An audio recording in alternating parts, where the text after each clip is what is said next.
E aí, meus jovens, estamos começando mais um Hopecast, nosso podcast aqui da nossa classe de Escola Sabatina Jovem, da Igreja Central de Vitória, no Espírito Santo. E hoje, na verdade, esse trimestre, nós estamos estudando o tema chamado Princípios da Educação Cristã. E hoje, essa semana em específico, estamos estudando a lição 10, a lição que fala sobre a escola do santuário. Eu confesso para vocês que eu fiquei bastante curioso com esse tema.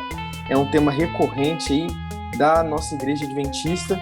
E por isso eu trouxe alguns membros da igreja aqui de diferentes localizações para poder nos ajudar a entender um pouco mais sobre esse tema. Vou começar dando uma boa noite para o nosso querido Xande, lá do Rio de Janeiro. Como é que você está, Xande? Fala, Ronald. E aí, Galter, Carol, que já estou precisando aqui já de antecedência. Muito contente de estar aqui mais uma vez com vocês no podcast. Sou lá do Rio, participo do podcast Save Point com Cris, Wesley, Camilo, Thales. Quem quiser também seguir lá no Instagram, @podcast Save Point. Deixar o merchan já aqui no começo logo. Mas enfim, estou ansioso aí e vamos que vamos. E vou apresentar para vocês, na verdade, vou deixar que ela se apresente, uma das nossas jovens que participa lá da nossa escola sabatina na Hope Class, querida Carol. E aí, Carol, como é que você está? Como é que está aí seu coração nessa estreia? Ei, boa noite, tudo bem? Meu nome é Carol. Um pouquinho tenso, assim, um pouquinho ansiosa, mas acho que vai dar tudo certo. Show de bola. Você já participou com a gente lá na escola sabatina, na igreja, então tenho certeza que você vai dominar tudo por aqui. E claro, não vou estar sozinho, apenas com os convidados aqui, mas com ele que está sempre comigo, meu parceiro, meu querido Galter. E aí, como é que você está, meu amigo? Fala, meu querido Ronald, um prazer mais uma vez estar aqui semanalmente para esse programa incrível e maravilhoso que a gente produz. Estamos aqui com o Xande lá do Save Point, já deixou aí a propaganda dele, eu reforço, segue lá, galera, o podcast Save Point no Instagram, no Spotify, e a Carol também, lá da nossa querida igreja, da nossa classe. Um abraço aí para todo mundo e vamos para mais uma conversa bacana aqui da lição. Maravilha, galera. Todo mundo devidamente apresentado, então vamos fazer a nossa introdução à lição. Vou trazer de volta aqui, o tema dessa semana, que é justamente a escola do santuário. E para aqueles que caíram de paraquedas aqui nesse episódio, é importante a gente lembrar vocês que nós somos da Igreja Adventista do Sétimo Dia, por isso estudamos algumas doutrinas importantes que acreditamos ser importantes para a vida do cristão. E geralmente você deve conhecer os adventistas pelos caras que não comem carne de porco, as meninas que não trabalham dia de sábado, ou não estudam dia de sábado, mas além dessas doutrinas mais conhecidas da Igreja Adventista, nós também temos algumas outras que fazem parte da nossa história, que fazem parte da nossa personalidade e identidade. Uma dessas doutrinas é justamente a doutrina do santuário. Para quem não está ligando o nome à pessoa aí, o santuário, na verdade, é aquela tenda, que Deus ordenou a Moisés, que construísse juntamente com o povo de Israel que saiu do Egito, e construísse uma tenda, não uma tenda comum, como era uma tenda que a maioria da galera lá morava, mas algo muito mais especial, porque, na verdade, nessa grande tenda, nesse grande santuário, o próprio Deus habitaria. Então, ele deu ali todas as orientações, medidas, todos os modelos, todos os utensílios que eram para ser usados, todos os materiais. Então, Deus fez ali um manual ali de construção, de regras, para poder facilitar a vida do povo. Inclusive, se você quiser um detalhe, saber um pouco mais detalhadamente sobre quais foram as ordens de Deus, você encontra lá no livro de Êxodo, lá no capítulo 25. Lá você vai ter muitas informações, que inclusive é o verso que nós utilizamos como guia de estudo durante toda essa semana para falar sobre a lição 10, da escola do santuário. É importante a gente lembrar os adventistas, e também informar aqueles que não conhecem muito sobre a doutrina, que esse método, que a gente utiliza da doutrina do santuário, ele está ligado a diversas crenças dentro da igreja adventista. A gente acredita que o santuário não é apenas o local de moradia de Deus, mas ele pode ser contextualizado como vários outros simbolismos assim como foi feito com o povo de Israel no deserto. E aí eu já vou passar aqui para poder já pedir a primeira ajuda aos universitários aqui. Vou começar por ele, Galter. Diga lá, Galter, o que você conhece do santuário? Se você já teve alguma experiência que você teve que explicar o santuário para alguém que não era adventista, né? Como que você enxerga essa relação das pessoas que são cristãs, mas que não utilizam da doutrina do santuário, né, como uma doutrina tão importante como os adventistas veem? Eu queria que você trouxesse alguns relatos, alguma coisa que você tem, alguma experiência aí em relação à doutrina do santuário. Talvez algo que você mesmo já vivenciou. Diga aí para nós. Pois é, Ronald, um assunto aí, que nem você falou, que carrega aí a história, um pouco daquilo que a nossa igreja acredita. Cara, vou te falar a verdade, eu nunca tive que explicar o santuário assim para uma pessoa, não. E ainda bem, porque provavelmente eu teria aí tropeçado em alguns detalhes e tal, porque é uma carga gigantesca de informação, cara. A gente sabe que o santuário primeiro, né, que a gente tem relato assim lá no deserto com Moisés e tal, e Deus pediu para que esse santuário fosse construído, para que, e aí nas palavras que estão na Bíblia, né, para que ele habitasse entre o seu povo. Então a gente vê aí uma preocupação que a lição trata, porque Deus podia simplesmente chegar e falar, ó, bom, tá aqui o santuário e venham me adorar e tal. E aí o povo ia também entrar nessa de, tá, ali tá o santuário, então Deus falou pra gente ir lá, então a gente vai lá. Só que o santuário, ele tem vamos colocar assim, nessa palavra, uma magia a mais envolvendo aí todo o processo do santuário, né? Deus pediu para que o povo participasse da construção do santuário, né? Com joias preciosas, com pedras, com ouro, prata e bronze e tecidos, porque esse processo, essa atitude de pertencer, né, na construção do santuário ia ser uma coisa que ia reforçar a identidade do povo. Imagina só, eu paro para pensar, né? Imagina um israelita que depois de não sei quantos anos já na sua velhice virava aí para os seus filhos e para os seus netos e mostrava, ó, tá vendo aquele detalhe ali, aquele ponto ali do santuário? Ali eu ajudei a construir, eu ajudei a levantar, eu ajudei a deixar pronto. Então, isso era um desejo, assim, um anseio do povo para que eles fizessem parte disso e com certeza isso ia servir para que a fé do povo fosse mais forte e tal, para que eles participassem ali pertinho. E aí eu parando para pensar num exemplo legal disso, eu não sei quantos aqui conhecem um carro chamado Gurgel, já passo aqui direto uma apresentação bem rápida, é um carro que foi criado por um brasileiro e produzido aqui, foi até exportado e tal, teve lá o seu período de sucesso na década de, se eu não me engano, de 70 para 80, 90 um pouco também. E aqui em casa a gente tem um. E, cara, quando acontece alguma coisa, sei lá, um cabo estoura, um problema aparece e tal, e aí junta eu e meu pai, meu irmão, e a gente fica ali mexendo até, né, fazer dar certo, funcionar e pronto para outra. Cara, a sensação que eu tenho andando no Gurgel é completamente diferente da sensação que eu tenho num carro qualquer aí, que é feito milhões iguais a ele no período de um ano e vendido, então são todos iguais. A experiência é diferente. Quando você participa, né, de alguma coisa, você tem aquele orgulho assim de falar, isso aqui eu fiz parte, eu ajudei, né? Então essa era a intenção com o santuário, era que o povo se unisse, né, se fortificasse em prol desse ideal, desse processo, né, e que realmente de fato eles ficassem mais perto de Deus, por essa sensação assim de presença, né? Onde Deus se faria ali e mostraria o seu poder e sua glória, e os israelitas iriam até ele dizer os seus anseios e revelar aí os seus pecados. Enfim, eu tenho para mim esses pensamentos aí acerca do santuário. Claro que a gente vai discutindo mais um pouco aí, revelando mais alguns aspectos. Muito interessante você comentar sobre isso, Galter, porque a própria lição, ela fala, né, sobre essa construção do santuário e a participação do povo nessa construção. Como você muito bem disse, Deus é mais do que apto a simplesmente estalar os dedos assim, né? Na verdade, só imaginar e o santuário estaria pronto muito melhor do que qualquer santuário construído por mãos humanas.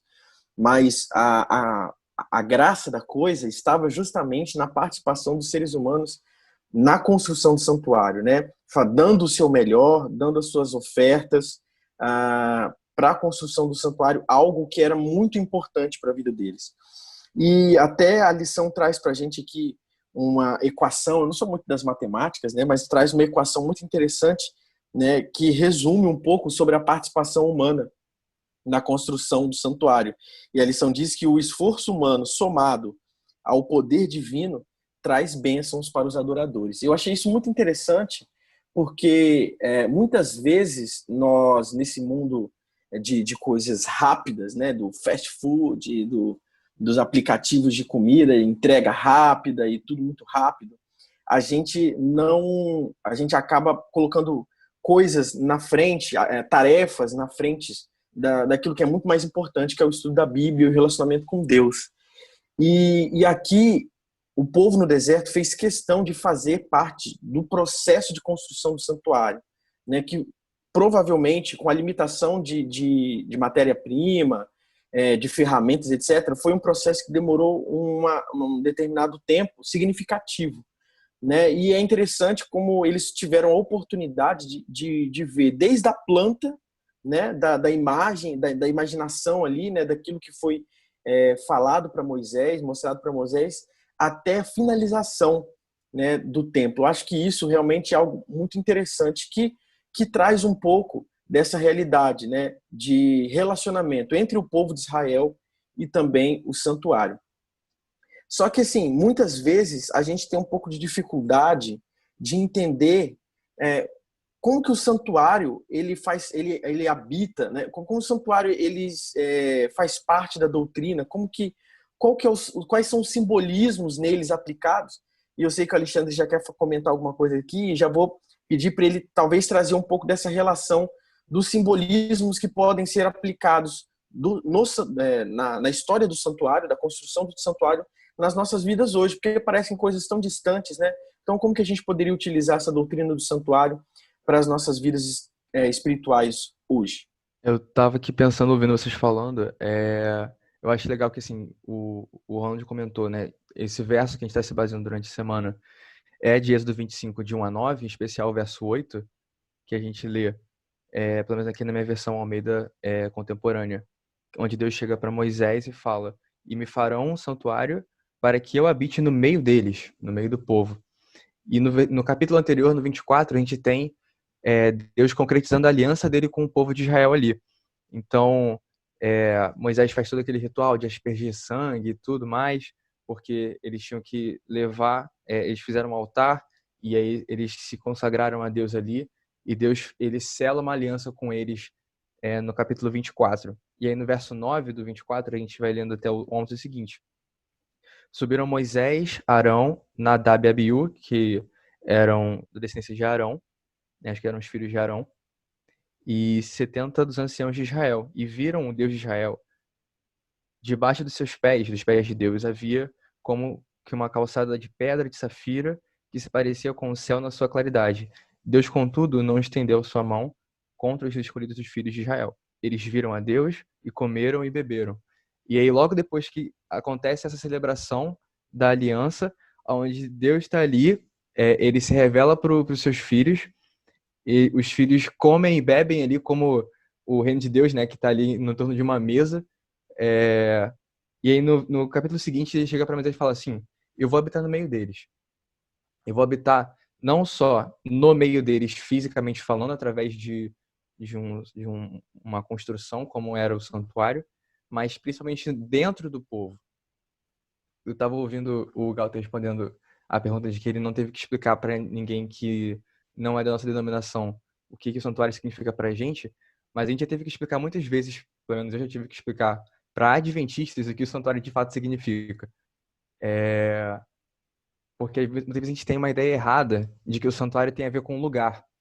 Então, acho que de repente, para começar a responder sua pergunta sobre o que o santuário representa para a gente hoje, de repente vale a pena começar por aquilo que ele não representa, né? O santuário, ele não é um lugar físico. A gente vê, por exemplo, acho que se eu estou me apressando aqui, mas em Atos 17, é um texto que eu já usei muito lá na igreja. é um sermão clássico de Paulo, e é onde ele fala a frase que Deus não habita em templos, em construções feitas por mãos humanas. E às vezes as pessoas têm ideias erradas de que um santuário significa um lugar mais santo dentro da própria igreja como prédio, né? Só que o santuário ele não se limita a um lugar, né? O santuário ele vem para trazer uma ideia, na verdade, um ensinamento para o povo de Israel, e que esse ensinamento ele vai avançando, né, ao longo da história. Deus vai mostrando cada vez um pouco mais para o seu povo o que ele queria mostrar ali. E aí você vê que os princípios do santuário terrestre já existem desde da queda no Éden. Quando acontece o primeiro pecado, onde Adão e Eva reconhecem que eles estão nus, Deus precisa dar o exemplo ali, e ele arruma peles para eles se vestirem de cordeiro, só que aquelas peles não vieram de graça. Alguém teve que morrer por aquelas peles, alguém teve que morrer para poder pagar o preço da perda da inocência deles dois. E aí, desde então, a gente vê Deus mostrando aos poucos, até chegar no santuário numa revelação bem mais ampla daquilo que ele queria, o qual seria o plano, que o santuário nada mais é do que essa sintetização do plano da salvação. O santuário ele serve para isso, ele servia para isso, que era para explicar para o povo de que as ações têm consequências e de que essas consequências são demais para o que o povo pode suportar. E é por isso que alguém precisa ocupar o lugar deles. Então, essa ideia é a ideia que o santuário sempre trouxe, desde antes dele ser oficialmente...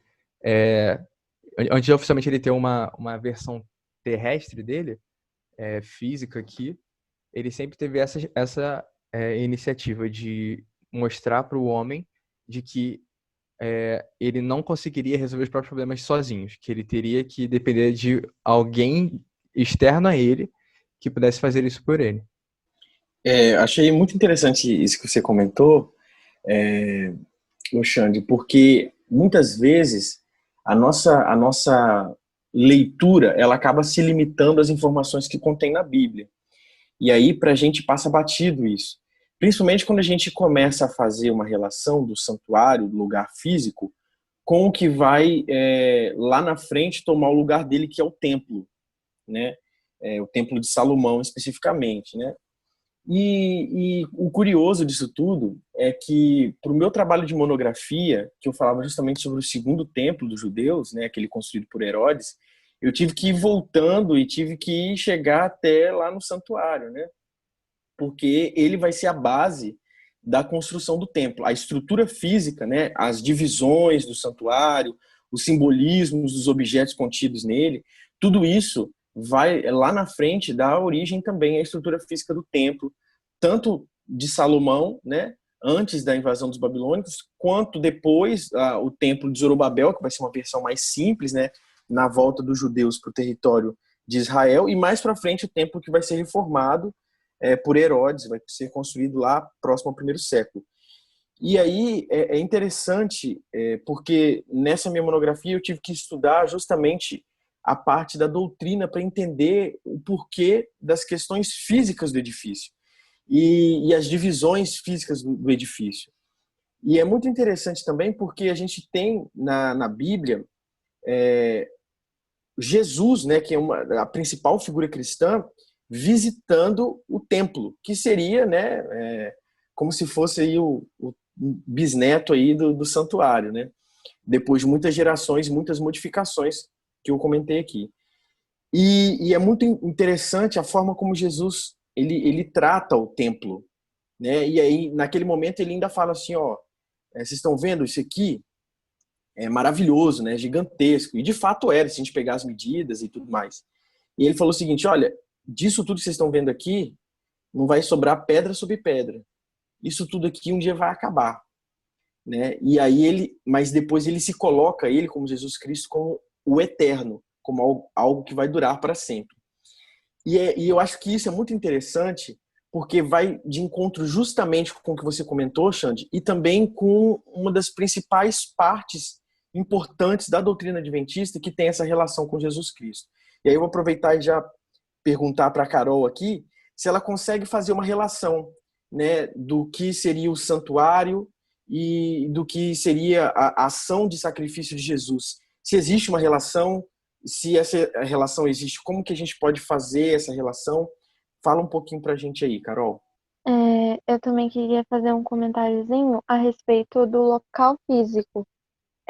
Quando eu começo a atender na casa de uma criança pela primeira vez, eu sou psicóloga, estou formando em psicologia.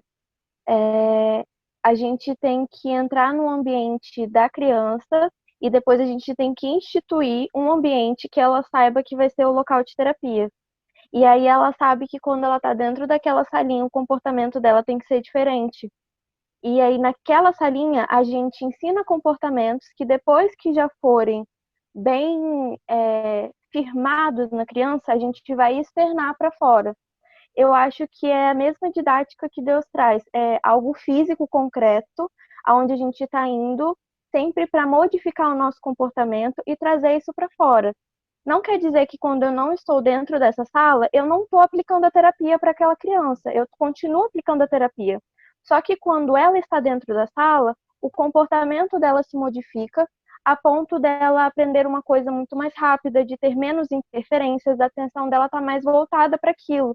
Então, eu acho que também foi uma didática que Deus usou para que a gente pudesse ter algo físico que modificasse mesmo o comportamento do povo. Porque a gente tem que lembrar que o povo ele também estava saindo de uma escravidão, que ele não estava completamente consolidado na fé, não todos, mas que tinha uma parte do povo que ainda preferia, falava de voltar ao Egito, e até citado na lição em alguns momentos, que eles queriam voltar a comer carne, as outras coisas. Então, acho que também era algo físico que Deus tentava trazer eles mais para perto. Então, era como se fosse o que a gente chama de um condicionamento, algo que te traz para aquilo que a pessoa que está tentando te levar a um novo ensinamento, para que ela possa te condicionar a se comportar de uma forma diferente.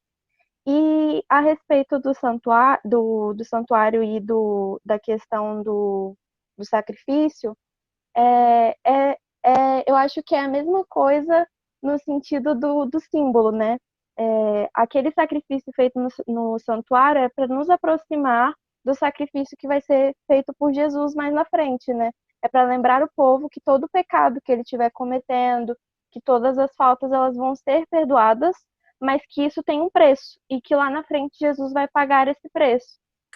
Perfeito. É muito interessante, né, essa relação de Jesus como o cordeiro, né? A gente vê lá no santuário, tanto no santuário quanto no templo, a utilização do cordeiro, da ovelhinha, como forma de sacrifício, né, para representando ali a remoção dos pecados dos seres humanos. E é muito interessante a relação desse cordeiro, né, com o cordeiro de Deus, que é o próprio Jesus Cristo.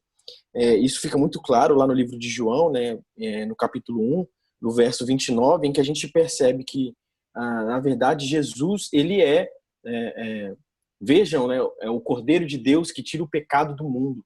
Acho que isso é muito interessante porque a gente começa a perceber que ali, dentro do contexto dos israelitas, né, eles tinham acesso à salvação através dessas cerimônias. Mas a partir de Jesus Cristo, todo o mundo, sendo judeu ou não, tem acesso à salvação também.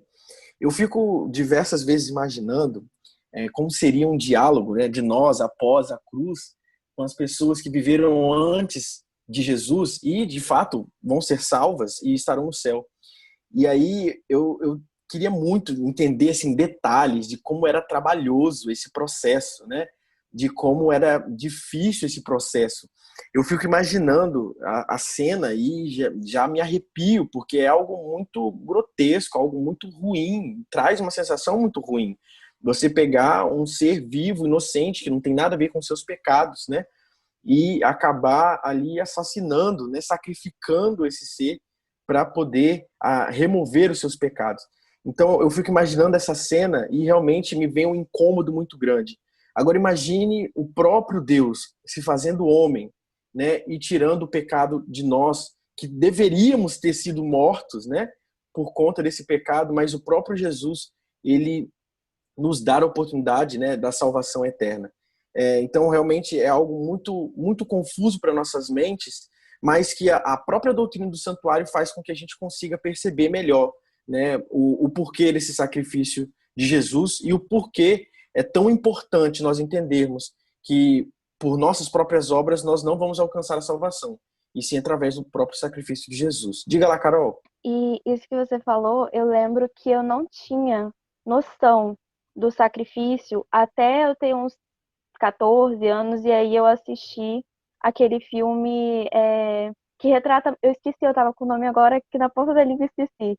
É um filme que Paixão de retrata Cristo? muito. Isso, Paixão de Cristo. Eu lembro que quando eu assisti a cena, até hoje, se eu assisto esse filme, eu choro, porque é de uma dor e uma culpa tão grande que é ali que eu fui começar a perceber o que era o sacrifício de Cristo, porque antes eu não tinha ideia. E as pessoas naquele tempo, elas tinham essa ideia porque elas tinham realmente que matar uma criatura para poder ser perdoada pelos seus pecados. Então, acho que elas eram lembradas do preço o tempo todo, e às vezes a gente acaba esquecendo. Ou, por exemplo, no meu dia a dia, eu não fico pensando a todo momento quando eu peco, que eu estou tirando a vida, que eu tirei a vida de Cristo pelo meu pecado. Mas quando a gente para pensar no peso e no tamanho do sacrifício que ele fez, aí nenhum pecado vale a pena, porque é um peso, um preço muito alto. Eu achei essa colocação perfeita, perfeita, assim, quando a gente para pensar, né, o quão valioso foi o sacrifício de Jesus, nenhum pecado realmente vale a pena. Diga lá, Xande. Eu gosto muito da figura do Cordeiro. Eu acho que foi assim, na mosca, quando Deus, através, né, da inspiração, ele decide usar o Cordeiro como figura de Cristo, né? Porque na antiguidade, as alianças eram firmadas ali quando eles cortavam o cordeiro ali no meio para poder simbolizar a aliança e aí tinha até essa vez, isso, por exemplo, Abraão faz isso algumas vezes, ele faz aliança com outros reis ali da região de Canaã e tal, porque cada aliança, né, ela tem as suas bênçãos e as suas maldições, né? Ou seja, as bênçãos que vão acarretar o cumprimento, a fidelidade, a aliança, e as maldições que são ao descumprimento dela. E aí, que aconteça com quem descumprir, quem foi infiel à aliança, igual aconteceu com o cordeiro que foi cortado ao meio ali naquela cerimônia para isso, né? E aí, quando o povo de Israel precisa, não necessariamente cortar no meio, mas ele precisa matar um cordeiro ou então outros animais, né? Para poder simbolizar aquilo, isso também é um reforço da aliança que Deus tem com o povo. E Jeremias, ele comenta, em alguns capítulos, né? Mas no 33 em específico, que vem dias, né? Que o Senhor, ele vai cumprir a palavra boa dele, que falou à casa de Israel, à casa de Judá.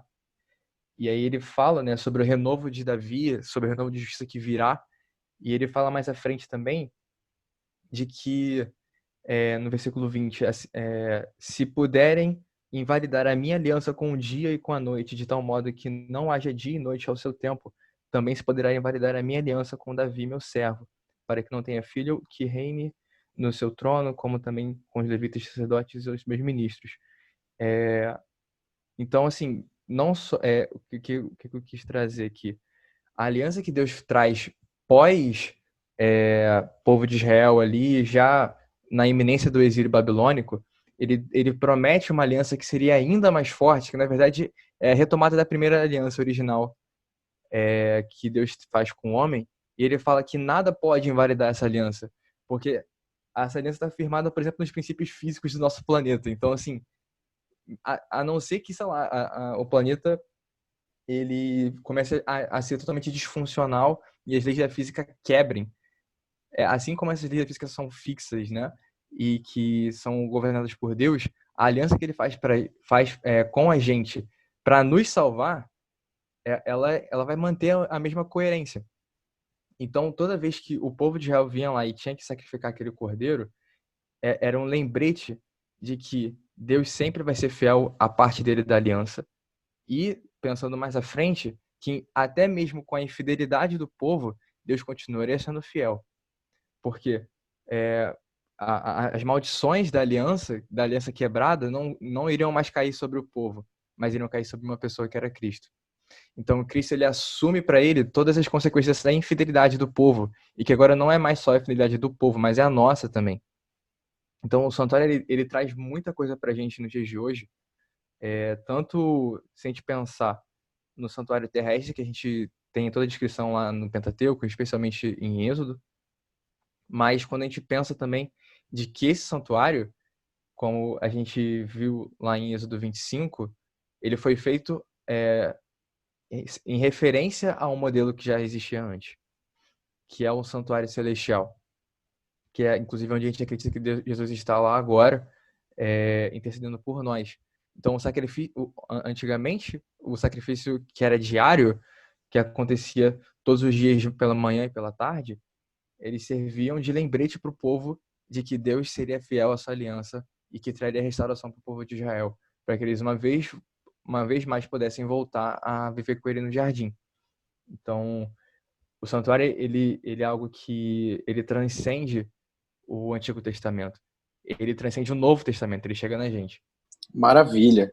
Eu acho que isso casa muito bem com o que a nossa querida tia Ellen, né, Ellen White, traz para a gente lá na sexta-feira, um trechinho ali na página 36 do livro Educação, que nós estamos maratonando aí nesse trimestre, e lá ela diz assim, o tabernáculo, né, o próprio santuário, com seus sacrifícios, deveriam ensinar outra lição, a lição do perdão do pecado e do poder da obediência para a vida, mediante o Salvador, mediante a Jesus Cristo.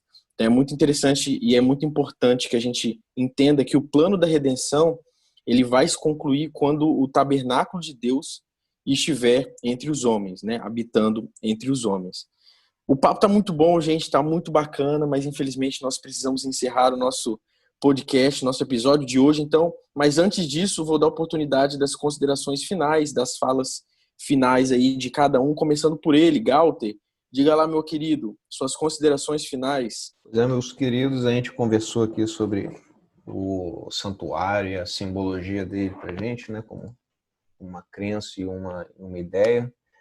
E eu queria trazer aqui nesse finalzinho uma visão de santuário que a lição trata aqui no dia de terça-feira, que fala e aí tem um títulozinho aqui, né, o corpo como templo, e trazer esse texto aqui de Paulo, quando ele escreveu para a igreja de Corinto.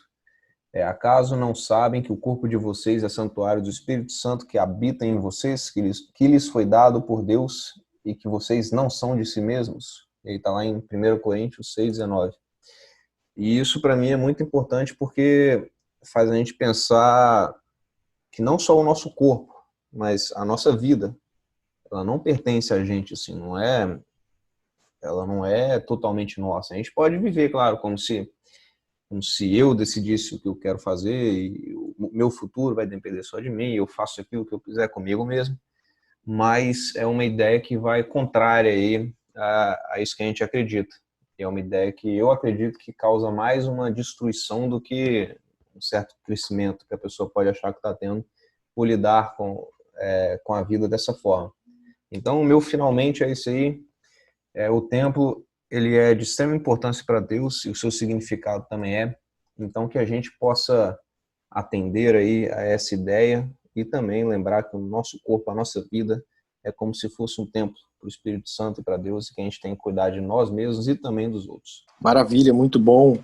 Agora é a sua vez, Carol. O que você tirou dessa lição dessa semana aí? Diz pra gente. Eu achei muito bacana porque, além da parte histórica, ele te faz pensar, a lição te faz pensar em vários outros aspectos, na parte do corpo, na parte da mente, na parte de como Deus ensina o seu povo, na parte de como Deus tenta envolver o povo para fazer com que ele se aproxime cada vez mais e que a gente também se aproxime cada vez mais dele, da forma como que ele foi cuidadoso e didático e que ele conseguiu conduzir para que essa sabedoria, ela ensinou coisas para o povo naquela época ensina pra gente até hoje. Então, eu acho que esse foi, assim, o mais especial da lição, que ela é uma lição, assim, foi bem atemporal, né? Traz ensinamentos muito, muito ricos pra gente. Maravilha, muito bom. Agora é sua vez, Xande. Fala aí suas considerações finais. Olha, achei que ia ter mais tempo. Mas sempre que eu penso em santuário, eu tenho dois versos que sempre vêm na minha mente, que são Hebreus 4 e Hebreus 10. E o que eu queria trazer mais aqui de sintetizado para vocês é o seguinte: o santuário ele ensina pra gente que hoje a gente pode ter confiança e a Bíblia fala ousadia para, através do sangue de Cristo, a gente chegar no Santo dos Santos, aonde antes a gente não podia entrar. Mas agora, através do sangue dele, a gente pode. E a gente pode se apresentar perante ele. E aí, perante Cristo, a gente pode achar misericórdia, a gente pode achar graça. Então, se alguém chegar para você e fala que você não pode falar com Cristo, ou então se você acha que você não tem condições, você realmente não tem condições. Mas a questão é, ele tem. E aí, pelo sangue dele, pelos méritos dele, o santuário nos ensina de que a gente pode ter acesso livre agora a Cristo, através do seu sacrifício, do seu sangue, e através da vida dele, a gente pode ter uma vida diferente. Então, eu recomendo que vocês aí de casa leiam Hebreus, leia Hebreus todo, mas se puder, ler o capítulo 4 e o capítulo 10, que eles explicam bem isso, sobre como o santuário ele se aplica na vida e no ministério de Jesus. Maravilha. É importante lembrar que no momento em que Jesus se sacrificou na cruz, a cortina que existia entre o local santo e santíssimo se rasgou no templo, né? E isso faz com que nós tivemos acesso diretamente à salvação, através da própria figura de Jesus Cristo. Então você, meu querido ouvinte, que gosta, que curte aqui o nosso Hopecast, não esqueça que Deus quer construir uma tenda e habitar no seu coração, que nós somos templo do Espírito Santo e Deus quer fazer morada nas nossas vidas. É isso, meus queridos, muito obrigado por vocês estarem aqui conosco. É muito importante que vocês nos sigam nas redes sociais, porque lá vocês vão ficar sabendo quando os nossos episódios estarão lançados, tanto no Spotify quanto no nosso canal lá no YouTube. E se você quer saber um pouco mais sobre a doutrina do santuário, você ficou bem curioso, é só você mandar um direct lá pra gente, que a gente vai ter o maior prazer do mundo em conversar com você. Beleza? Muito obrigado por vocês nos ouvirem e até a semana que vem.